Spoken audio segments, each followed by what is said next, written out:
think one of the biggest things is there's a lot of people that have a lot of knowledge. It's like YouTube and videos and books and and learn from this person, blah, blah, blah. And they're almost like overwhelmed by so much stuff. Whereas if you just keep it simple, you find one person and you do your research on that, and you kind of say, hey, I'm gonna be teachable and I'm gonna learn from you. And that's kind of what I did.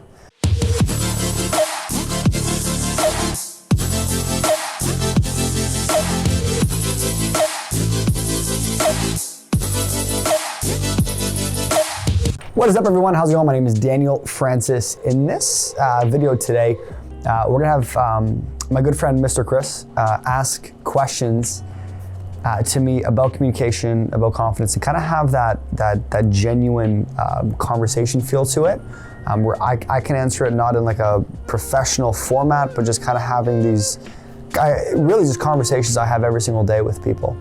So you guys can be like the fly on the wall and kind of listen in. If you guys don't know too much about me, my name is Daniel Francis. I'm the creator of the Master Your Stutter program. I've stuttered, basically my whole life. I'm 28 at this moment in time. I'll be 29 very soon.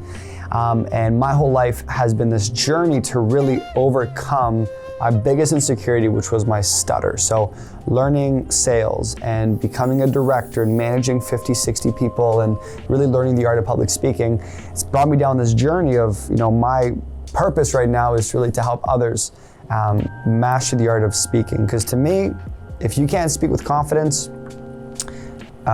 life is kind of miserable, to be honest. So I want to share my wisdom of kind of what I've gone through, so you guys can learn. If you want to learn more, go to masteryourstutter.com, where I share my breakdown and my story and how I overcame my lifelong stutter through public speaking. So go to masteryourstutter.com. But with that being said, Mr. Chris, ask questions, sir. When did you first decide that you wanted to do something about your communication? So, now as I think about it, a big thing growing up was not being able to really articulate the message I had within my head to friends and to family, even when I was a kid.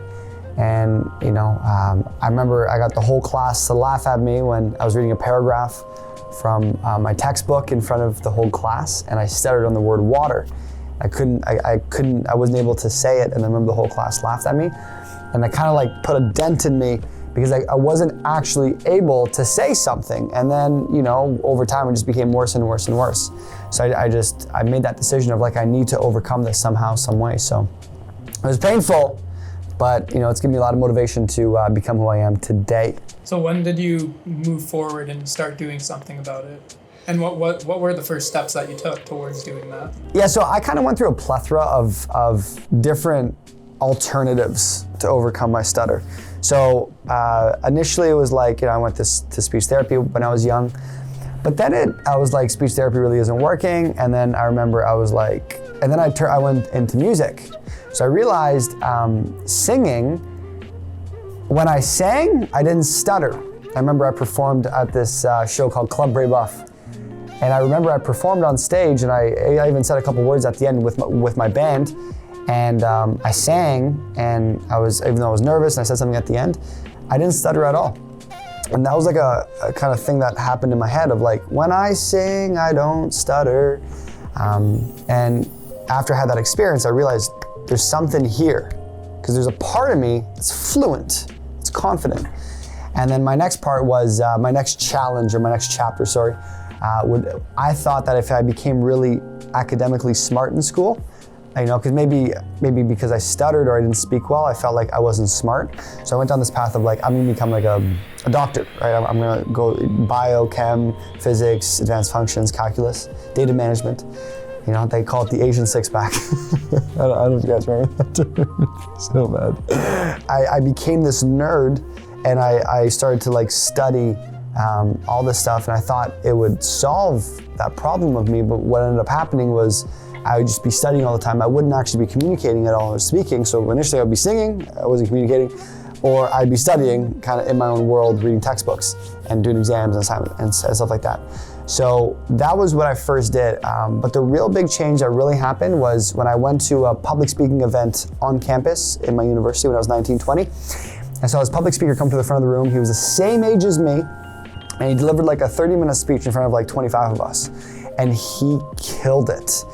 And I was just so inspired by that person. I was like, wow, the fact that he can just come up there and just speak for 30, 40, 50 minutes, be able to get everyone engaged. I said, I don't know how, but I'm gonna learn that. And if I can learn that, my life will never be the same. And that's exactly what I did. And then 6 to 8 months later, I was speaking in front of 500-600 people. So that was kind of my journey. And that's when I learned that public speaking was the game changer in my life. Going through that whole process, what were the steps that you took towards overcoming it? Yeah, one of the biggest things was mentorship.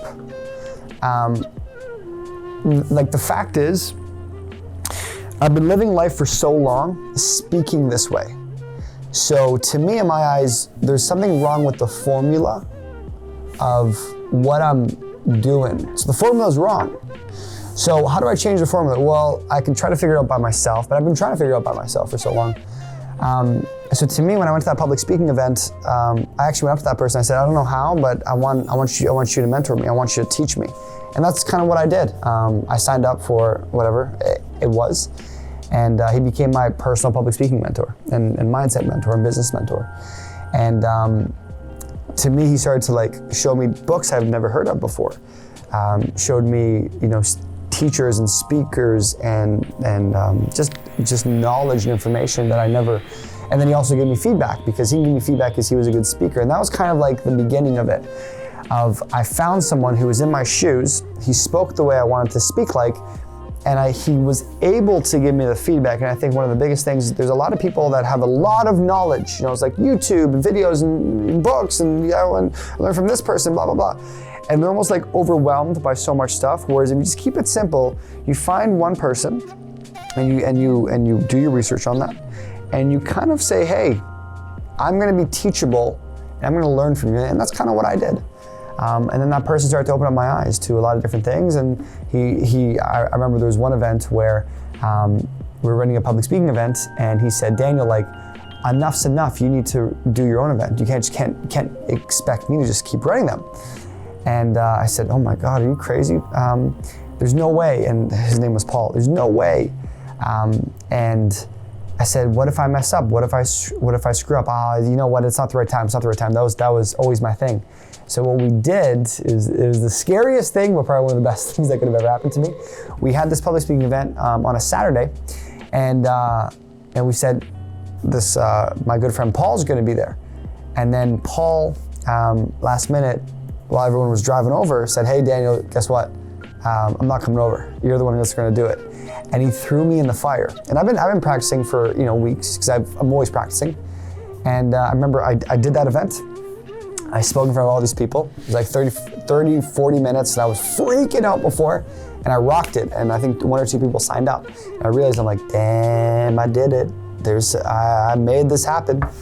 So that was one aspect, to the stage that I'm at right now. Public speaking was one aspect. Learning sales and leadership was kind of like my next chapter of kind of how I've become who I am today. Get yourself a coach, yourself a mentor, someone who can keep you accountable and push you forward. Like to me, that's number one. It's only so long you can try to figure it out by yourself.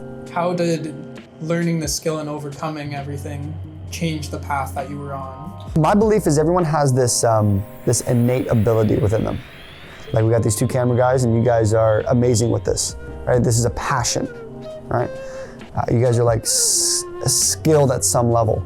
To me, wherever you're at in your journey right now, when you find your passion, it's almost like the light bulb goes off. So to me, when I learned how to public speak, it was like this passion that like awoken my spirit. It awoken something within me, and I just wanted more of it. And I realized at that moment I was going down this path where I was like, oh, I want to become a doctor because I think people will be proud of me. It's not because I really wanted to, because I thought it would make others happy, and that's not a way to live. So I learned this public speaking gig, and then I realized, people have careers over this. This can be something. I didn't know what it was at the time, but that public speaking skill opened the door to so much. It got me jobs a lot easier. They looked at me. They promote one of the jobs I did with NBC. I got promoted fairly quickly, because I wasn't just only a performer, but I was also a leader. And a leader is someone who knows how to public speak and really command a room. Even just like making friends and just confidence. A big thing was I started to love myself. It's hard to explain, but not being able to communicate what I want to say, it's hard to love yourself on a deep emotional level. So, and that's why I'm the biggest fan of, I can go into any other business. I can go into like, Amazon and other type of businesses and, YouTube and, Instagram and all these different things. But when I look at my life, the passion is communication and stuttering and being able to learn how to speak with confidence, because to me, that's what my mission is. And I realized that. And when I realized that, everything else changed in my life. And that's why it's my sole mission to really make this world a better place and get people to become the confident versions of them on a communication level, because that opens up the doors to so many things. So if you're struggling in life right now, I'm telling you, focus your communication. If you're struggling in business, improve your communication. Why? Because you'll close more deals. If you're struggling in life, I get people that go, I want to find a girlfriend, I want to find a wife, I want to find a partner, I want to find a boyfriend or a husband. Learn to communicate. Because when you do that, you become a better listener, you know how to articulate yourself more, and naturally you'll build better relationships. And naturally you'll just become happier. Cool guys, so I hope you enjoyed that video. I dropped a lot of golden nuggets. I want to hear what you think about this. I want to hear if this impacted the way you saw, speech as a whole and communication and confidence and public speaking. I want to hear your story. I'm sharing my story. I want to hear your story in the comments below. If you liked it, share it, like it, share it on social media. If you haven't subscribed yet, I don't know what the heck you're doing. But this gives me feedback so I know I can make more stuff like this so I can make your lives easier. If you want to learn more about kind of what I do, you can go to my website and official danielfrancis.com, where you can learn kind of more about me. But if you want a free training on how I overcame my lifelong stutter through public speaking, which sounds crazy, go to masteryourstutter.com. That's masteryourstutter.com. I'll leave the link below. Click on that. All you gotta do is put your name and email address, and you get to watch a free training. That took me, honestly, months to build. And you can kind of learn exactly how I did it, so you can just model it too. It's free. All you gotta do is put in your name and email address. So with that being said, if you haven't subscribed yet, please subscribe. But we will see you in the next video, and have yourself an amazing day. Peace.